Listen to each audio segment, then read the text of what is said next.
നമ്മളൊരു ഡ്രോയിങ് ഷീറ്റിൽ വരയ്ക്കുമ്പോൾ അതെങ്ങനെയാണ് സ്കെയിൽ ചെയ്ത് വരയ്ക്കേണ്ടത് എന്നുള്ള കാര്യം ചിലർക്കെങ്കിലും സംശയം ഉണ്ടായിരിക്കും അല്ലേ?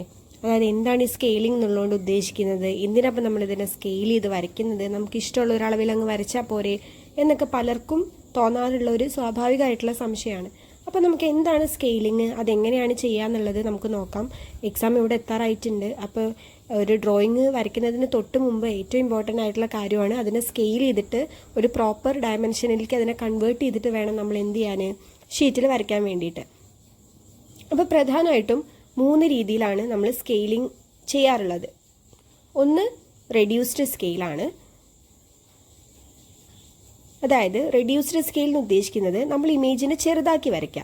അതായത് ആക്ച്വലി അത് എത്ര സൈസ് ഉണ്ടോ അതേ സൈസിനേക്കാളും നമ്മൾ എന്ത് ചെയ്യുക, അതിനെ റെഡ്യൂസ് ചെയ്തിട്ട് വരയ്ക്കുക എന്നുള്ളതാണ് റെഡ്യൂസ്ഡ് സ്കെയിൽ. ഇപ്പോൾ എക്സാമ്പിൾ പറയുകയാണെങ്കിൽ അതേ 1:2, 1:4, 1:5, 1:10, 1:20, 1:25, 1:50 എന്നൊക്കെ പറയുന്ന സ്കെയിലുകളൊക്കെ റെഡ്യൂസ്ഡ് സ്കെയിലുകളാണ്. അതായത് റെഡ്യൂസ്ഡ് സ്കെയിലിൻ്റെ പ്രത്യേകത എന്താണെന്ന് വെച്ചിട്ടുണ്ടെങ്കിൽ ഈ റൈറ്റ് സൈഡിലെല്ലാം വലിയ സംഖ്യകളായിരിക്കും, ലെഫ്റ്റ് സൈഡിലെല്ലാം 1 ആയിരിക്കും. അങ്ങനെയാണ് നമ്മളൊരു റെഡ്യൂസ്ഡ് സ്കെയിലിനെ തിരിച്ചറിയുക. എന്തിനാണ് നമ്മൾ റെഡ്യൂസ് ചെയ്യുന്നത്? ഇപ്പോൾ നിങ്ങൾ ചിന്തിച്ച് നോക്കിയേ, ഒരു വലിയൊരു വീടിൻ്റെ പ്ലാൻ നമ്മൾ വരയ്ക്കുകയാണ്. നമുക്ക് ഒരിക്കലും അത് അതേ സൈസിൽ നമുക്ക് ഷീറ്റിൽ വരയ്ക്കാൻ കഴിയുമോ? ഇല്ല. നമ്മൾ എന്ത് ചെയ്യണം, അതിന് ചെറുതാക്കിയിട്ട് വേണം വരയ്ക്കാൻ. വേറൊരു എക്സാമ്പിൾ പറയണം. ഇപ്പോൾ ഒരു റൂമിൻ്റെ സൈസ് 5 മീറ്ററും 2 മീറ്ററും ആണെന്ന് വിചാരിച്ചു. 5 മീറ്ററിൽ നമുക്ക് നമ്മുടെ ഷീറ്റിൽ വരയ്ക്കാൻ കൊള്ളുമോ? ഇല്ല. അപ്പം നമ്മൾ എന്ത് ചെയ്യണം, അതിനെ ചെറുതാക്കിയിട്ട് വേണം വരയ്ക്കാൻ. അപ്പം അങ്ങനെ ചെറുതാക്കി വരയ്ക്കുന്ന സ്കെയിലാണ് നമ്മൾ റെഡ്യൂസ്ഡ് സ്കെയിൽ എന്ന് പറയുന്നത്. ഇനി അതേപോലെ തന്നെ നമ്മൾ ഒരു ഒബ്ജക്റ്റിന് നമുക്ക് എൻലാർജ് ചെയ്തിട്ട് വരയ്ക്കണം, അതായത് വലുതാക്കി വരയ്ക്കണം എന്നാണെങ്കിൽ അതിനെയാണ് നമ്മൾ എൻലാർജ്ഡ് സ്കെയിൽ എന്ന് പറയുന്നത്. അത് നമ്മൾ റെപ്രസെൻറ്റ് ചെയ്യുക 2:1, 4:1 അല്ലെങ്കിൽ 10:1. അതായത് ലെഫ്റ്റ് സൈഡിൽ വലിയ സംഖ്യയും റൈറ്റ് സൈഡിൽ 1 ആയിരിക്കും ഉണ്ടായിരിക്കുക. അപ്പോൾ ഇത് കണ്ടിട്ടുണ്ടെങ്കിൽ നിങ്ങൾ മനസ്സിലാക്കണം കേട്ടോ. അതായത് ഇവിടെ ഉദ്ദേശിക്കുന്നത് ഒരു യൂണിറ്റിനെ നമ്മൾ റെപ്രസെൻറ്റ് ചെയ്യുന്നത് 2 യൂണിറ്റ് ആയിട്ടാണ്. അതായത് ഇപ്പോൾ 1 സെൻറ്റിമീറ്ററിനെ ശരിക്കും ആ ഒബ്ജക്റ്റ് 1 സെൻറ്റിമീറ്റർ ആയിരുന്നു അതിൻ്റെ ലെങ്ത്ത്. പക്ഷേ ഞാനത് വരച്ചത് എന്താ, 2 സെൻറ്റിമീറ്റർ ആയിട്ടാണ്. അപ്പോൾ അതെന്ത് ചെയ്താൽ എൻലാർജ് ചെയ്തു. ഇനി നേരെ മറിച്ച് റെഡ്യൂസ്ഡ് സ്കെയിലാണെങ്കിൽ തിരിച്ചാണ്. അതായത് 20 സെൻറ്റിമീറ്ററുള്ള ഒരു സാധനത്തിന് ഞാൻ വരച്ചത് 1 സെൻറ്റിമീറ്റർ ആയിട്ടാണ്. അതായത് ഒറിജിനലി അതൊരു 20 സെൻറ്റിമീറ്റർ ഉണ്ടായിരുന്നു, ഞാനതിനെ വരച്ചത് എന്തായിട്ടാണ്, 1 സെൻറ്റിമീറ്റർ ആയിട്ടാണ്. അപ്പോൾ അത്രയും. ഇനിയിപ്പോൾ 1:10 ആണ് എടുത്തതെന്നുണ്ടെങ്കിൽ നോക്കിയേ, 10 സെൻറ്റിമീറ്റർ ഞാൻ 1 സെൻറ്റിമീറ്റർ ആയിട്ടാണ് റെപ്രസെൻറ്റ് ചെയ്യുന്നത്, അല്ലെങ്കിൽ 10 മീറ്ററിന് 1 മീറ്റർ ആയിട്ട്. അതായത് ഒറിജിനലി അത് 10 ഉണ്ടായിരുന്നു, ഞാനതിനെ വരയ്ക്കുന്നത് 1 ആയിട്ടാണ്. അപ്പോൾ നമ്മളതിനെ റെഡ്യൂസ് ചെയ്തിട്ടാണ് വരയ്ക്കുന്നത്.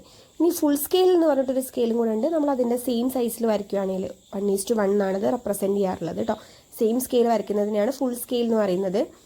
ഒറിജിനൽ ഉള്ളതിനേക്കാളും ചെറുതാക്കി വരയ്ക്കുന്നതിനാണ് റെഡ്യൂസ്ഡ് സ്കെയിൽ എന്ന് പറയുന്നത്. ചെറിയൊരു ഒബ്ജക്റ്റിനെ വലുതാക്കി വരയ്ക്കുന്നതാണ് എൻലാർജ്ഡ് സ്കെയിൽ. ഇപ്പോൾ എക്സാമ്പിൾ കുഞ്ഞ് എന്തെങ്കിലും സാധനങ്ങളൊക്കെ വരയ്ക്കുമ്പോൾ നമ്മൾ കുറച്ചും കൂടി ഷീറ്റിൽ അത് വലുതാക്കി വരച്ചാലേ കാണുള്ളൂ. അപ്പോൾ അതാണ് എൻലാർജ്ഡ് സ്കെയിൽ. സെയിം സൈസിൽ തന്നെ വരയ്ക്കുകയാണെങ്കിൽ ഇതിന് ഫുൾ സ്കെയിൽ എന്ന് പറയും. ഞാനൊരു എക്സാമ്പിൾ പറഞ്ഞുതരാം. ഒരു ഡോറിൻ്റെ സൈസ് നമ്മൾ ക്വസ്റ്റ്യനിൽ നമ്മുടെ ടെക്സ്റ്റിലൊക്കെ ഉള്ള ഒരു ഡോറിൻ്റെ സൈസ് അല്ലെങ്കിൽ സാധാരണ നമ്മുടെ ഡോറുകളുടെയൊക്കെ സൈസ് എന്ന് പറയുന്നത് 1000 mm by 2000 mm ആണ്. അതായത് 1000 mm എന്ന് പറയുമ്പോൾ 1 മീറ്റർ വിഡ്ത്തും 2000 mm എന്ന് പറയുമ്പോൾ 2 മീറ്റർ ഹൈറ്റും. നിങ്ങൾ ചിന്തിച്ച് നോക്കിയേ, ഒരിക്കലും നമുക്കിത് ഇതേ വലുപ്പത്തിൽ നമ്മുടെ ഷീറ്റിൽ വരയ്ക്കാൻ കഴിയില്ല. അതായത് 2000 mm ഹൈറ്റിലും 1000 mm വിഡ്ത്തിലൊന്നും നമ്മളൊരു ഷീറ്റിൽ വരയ്ക്കാം. നമ്മളൊരു A2 ഷീറ്റിലൊക്കെ വരച്ച് കഴിയുമ്പോൾ നമുക്കതിൽ കൊള്ളില്ല. പക്ഷെ നമുക്കത് വരയ്ക്കണം. അപ്പോൾ അങ്ങനെ വരയ്ക്കുന്ന സമയത്ത് നമ്മൾ എന്ത് ചെയ്യാണ്, അതിനെ റെഡ്യൂസ് ചെയ്തിട്ട് വരയ്ക്കുകയാണ്. വലിയൊരു ഡോറിനെ നമ്മൾ ചെറുതാക്കിയിട്ട് നമ്മൾ വരയ്ക്കുകയാണ്. അപ്പോൾ ഞാനിവിടെ 1:10 എന്ന് പറയുന്ന ഒരു സ്കെയിൽ ചൂസ് ചെയ്തു എന്ന് വിചാരിച്ചു. അപ്പോൾ ഇനി ഞാൻ ചെയ്യേണ്ടത് 1:10 എന്നുള്ള സ്കെയിൽ ചൂസ് ചെയ്ത് കഴിഞ്ഞാൽ ഈ 1000 mm ഞാൻ എന്തുകൊണ്ട് ഡിവൈഡ് ചെയ്യണം, 10 വെച്ചിട്ട് ഡിവൈഡ് ചെയ്യണം. അപ്പോൾ എനിക്ക് 100 mm കിട്ടി. 100 mm നമുക്ക് ഷീറ്റിൽ വരയ്ക്കാമല്ലോ, പ്രശ്നമൊന്നുമില്ല. 100 mm എന്ന് പറയുമ്പോൾ 10 സെൻറ്റിമീറ്റർ ആണ്. ഇവിടെ നിങ്ങൾ ശ്രദ്ധിക്കേണ്ടത് MM-നെയാണ് ഞാൻ ഡിവൈഡ് ചെയ്തിട്ടുള്ളതെങ്കിൽ എനിക്ക് കിട്ടുന്ന ഉത്തരം MM-ൽ തന്നെ ആയിരിക്കും കേട്ടോ. 1000 MM-നെയാണ് ഞാൻ 10 കൊണ്ട് ഡിവൈഡ് ചെയ്തത്, അപ്പോൾ അത് 100 mm ആണ് കിട്ടിയത്. ഇനി സെയിം 2000-ന് ഞാൻ എന്ത് ചെയ്തു, 10 കൊണ്ട് ഡിവൈഡ് ചെയ്തു, അപ്പോൾ എനിക്ക് 200 mm കിട്ടി. 2000 mm-നെ ഞാൻ 10 വെച്ച് ഡിവൈഡ് ചെയ്തു, അപ്പോൾ എനിക്ക് 200 mm കിട്ടി.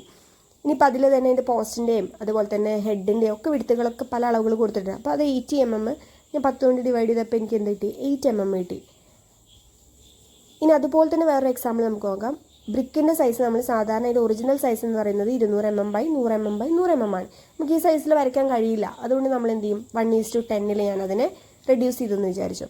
അപ്പോൾ 200 mm-നെ ഞാൻ എന്തുകൊണ്ട് ഡിവൈഡ് ചെയ്യണം, ആ 1:10 10 വെച്ചിട്ട് ഡിവൈഡ് ചെയ്യണം. അപ്പോൾ എനിക്കത് 20 mm ആയിട്ട് ചെറുതായി കിട്ടി. അപ്പോൾ എന്ത് ചെയ്യാം, നമുക്ക് 20 mm വരയ്ക്കാം. സെയിം 100 mm-നെ ഞാൻ എന്ത് ചെയ്യാൻ പോവാണ്, ഈ 10 വെച്ചിട്ട് തന്നെ ഡിവൈഡ് ചെയ്യാണ്.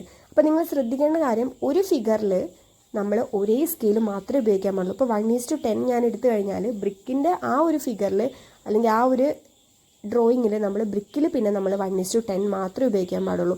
ഡോറിൽ ഞാൻ 1:10 എടുത്തു കഴിഞ്ഞാൽ ഡോറിൽ കംപ്ലീറ്റ് പിന്നെ എന്തായിരിക്കണം, അതായത് നമ്മൾ വരയ്ക്കുന്ന ആ ഡോറിൽ പിന്നെ കംപ്ലീറ്റ് എന്ത് മാത്രമേ നമ്മൾ ഉപയോഗിക്കാൻ പാടുള്ളൂ, 1:10 എന്നുള്ള റേഷ്യോ ഉപയോഗിക്കാൻ പാടുള്ളൂ. ഇനി ഒരു എക്സാമ്പിളും കൂടെ ഞാൻ കാണിച്ചു തരാം. 500 സെൻറ്റിമീറ്ററിനെ ഞാൻ 1:25 ഡിവൈഡ് ചെയ്യാണ്, സ്കെയിൽ ചെയ്യാണ്. അപ്പോൾ ആ 500 ഞാൻ എന്തുകൊണ്ട് ഡിവൈഡ് ചെയ്യണം, 25 വെച്ചിട്ട് ഡിവൈഡ് ചെയ്യണം. അപ്പോൾ എനിക്ക് കിട്ടിയ ആൻസർ 500 സെൻറ്റിമീറ്ററിനെയാണ് ഡിവൈഡ് ചെയ്യുന്നത്. അത് നിങ്ങൾ പ്രത്യേകം നോട്ട് ചെയ്യണം. 500 സെൻറ്റിമീറ്ററിനെ ഡിവൈഡ് ചെയ്യുമ്പോൾ എനിക്ക് ഉത്തരം എന്തിലായിരിക്കും കിട്ടുക, സെൻറ്റിമീറ്ററിലായിരിക്കും കിട്ടുക. 20 സെൻറ്റിമീറ്റർ കിട്ടി. മില്ലിമീറ്ററിനെയാണ് നമ്മൾ ഡിവൈഡ് ചെയ്യണമെങ്കിൽ ഉത്തരം നമുക്ക് മില്ലിമീറ്ററിൽ കിട്ടും. സെൻറ്റിമീറ്ററിനെയാണ് ഡിവൈഡ് ചെയ്യുന്നത് നമുക്ക് ഉത്തരം സെൻറ്റിമീറ്ററിൽ കിട്ടും.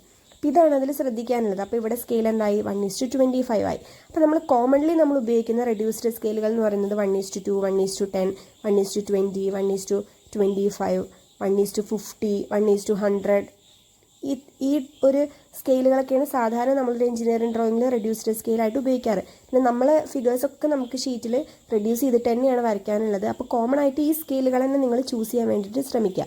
അപ്പോൾ ഒരു സ്കെയിൽ നിങ്ങളുടെ ഒരു ഐഡിയയ്ക്ക് അനുസരിച്ച് അതിലെത്ര കൊള്ളണം എന്നുള്ളതിനനുസരിച്ച് നിങ്ങൾ ചൂസ് ചെയ്യണം. എന്നിട്ട് ചൂസ് ചെയ്തതിന് ശേഷം ഇതിലിപ്പോൾ 1:2 ആണ് എടുത്തെങ്കിൽ ആ 2 ഉപയോഗിച്ചിട്ട് എല്ലാത്തിനെയും ഡിവൈഡ് ചെയ്യുക.